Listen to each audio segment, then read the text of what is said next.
여러분 잘 아시는 대로 이렇게 백제와 고구려, 또 백제와 외, 그리고 고구려는 돌궐까지 이렇게 한 선이 그려지고요. 또한 신라와 당이 연합전선을 세우는 이런 모습입니다. 시간이 흘러 의자왕은 다시 한번 신라 공격을 감행합니다.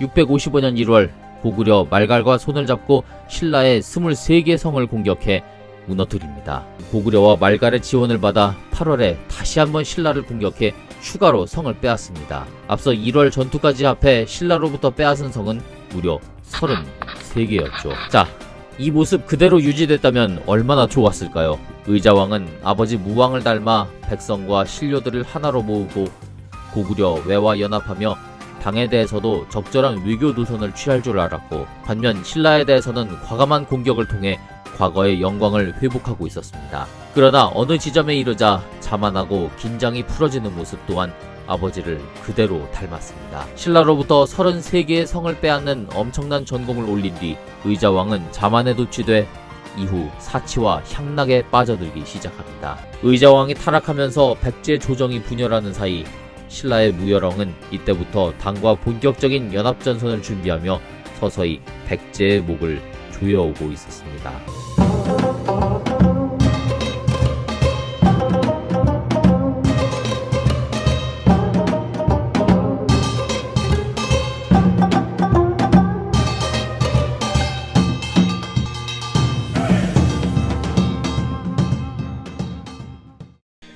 여러분 안녕하세요. 왕조중심 꿀국사 꿀입니다. 아까 영상에서 보신 것처럼 백제는 신라의 성 33개를 정벌하며 당장에라도 신라를 멸망시킬 것 같은 기세등등한 위치에 서게 됩니다.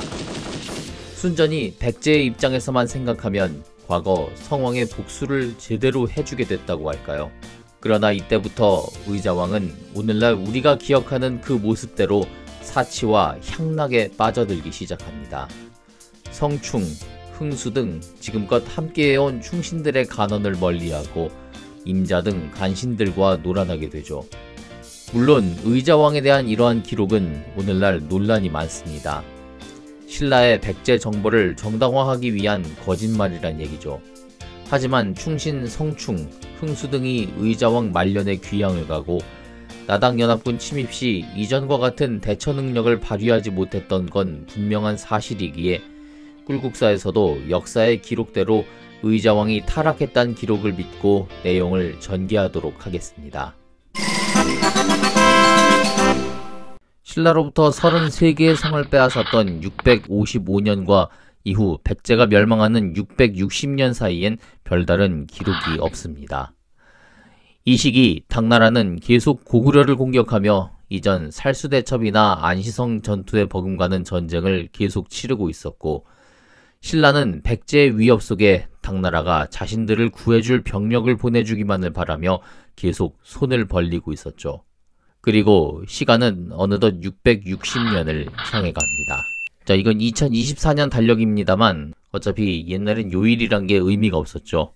그냥 횟수가 가는 것은 어느 해나 똑같기 때문에 요일은 신경 쓰지 마시고 이 달력을 가지고 660년 당시를 상상해 보도록 하겠습니다. 나당연합군이 백제를 공격하기 시작한 건 660년 6월, 그리고 황산벌 전투를 거쳐 백제가 멸망한 게 바로 다음 달인 7월이었습니다. 그리고 다시 다음 달인 8월부터는 임존성을 중심으로 백제 부흥운동이 시작되죠. 상당히 짧은 시간에 나라가 망하고 역사가 바뀌었습니다. 나당연합군의 공격을 다루기에 앞서 마지막까지 백제의 충성을 바치다간 재상 성충에 대한 이야기를 해보도록 하겠습니다. 의자왕 시절 그가 백제 부흥과 삼국관계의 변화에 얼마나 큰 영향을 미쳤는지 살펴보고 그의 안타까운 최후와 함께 멸망의 길을 걸어갈 수밖에 없었던 백제의 처참한 말로를 보도록 하겠습니다.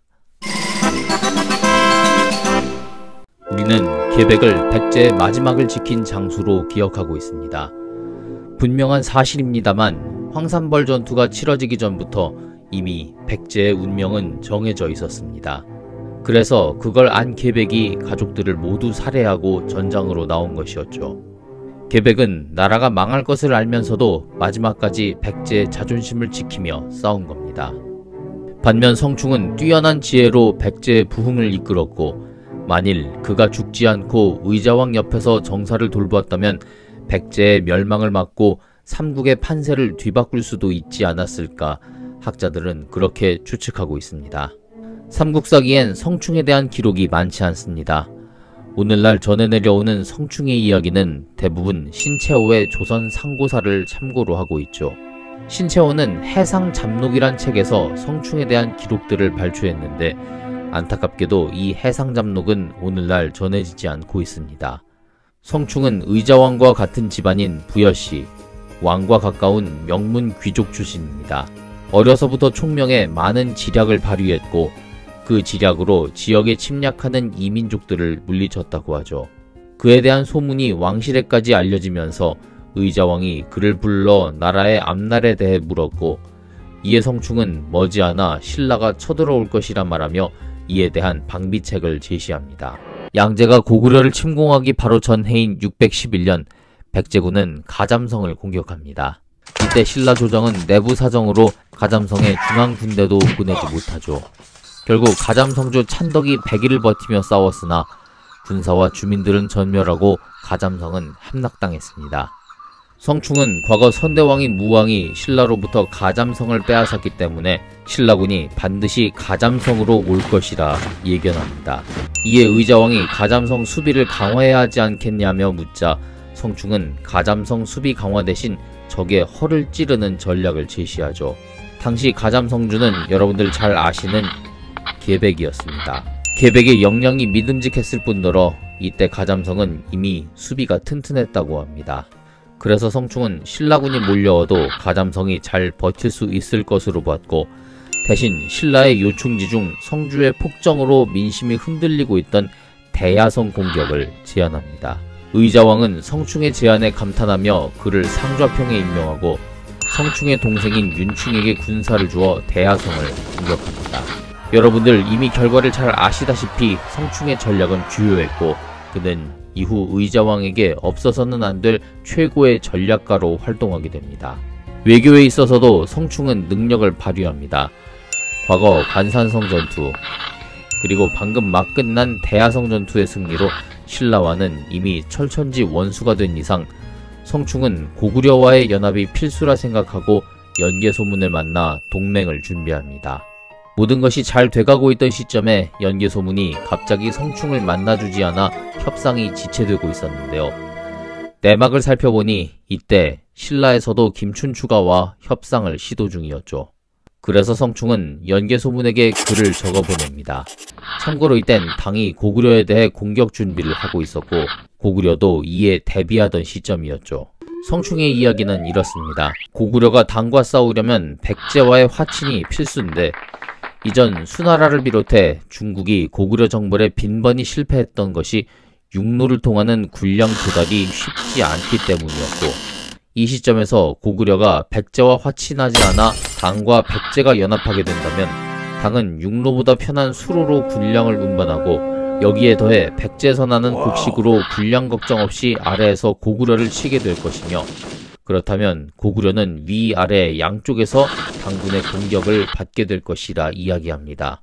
백제 땅은 지금도 곡창지대라 불리는 충청 호남 지역이죠. 충분히 타당한 견해입니다. 성충의 의견은 계속 이어집니다. 그는 그 옛날 나제동맹 중 신라의 배신으로 벌어진 관산성 전투를 이야기하며 신라는 고구려와 연합하더라도 언제든 고구려를 다시 배신할 수 있는 나라라 강조합니다. 성충의 편지를 받아본 연개소문은 김춘추와 마주한 자리에서 과거 신라가 빼앗은 중령당을 내놓을 수 있는지 떠본 뒤 예상했던 답변이 나오자 그를 가둬버리고 말죠. 사실 여부는 알 수 없지만 연개소문과 김춘추의 협상 결렬 뒤엔 성충의 지략이 숨겨져 있었다는 겁니다. 김춘추가 고구려를 탈출한 뒤 연개소문은 백제와 연합해 신라에 대한 공격을 준비하죠.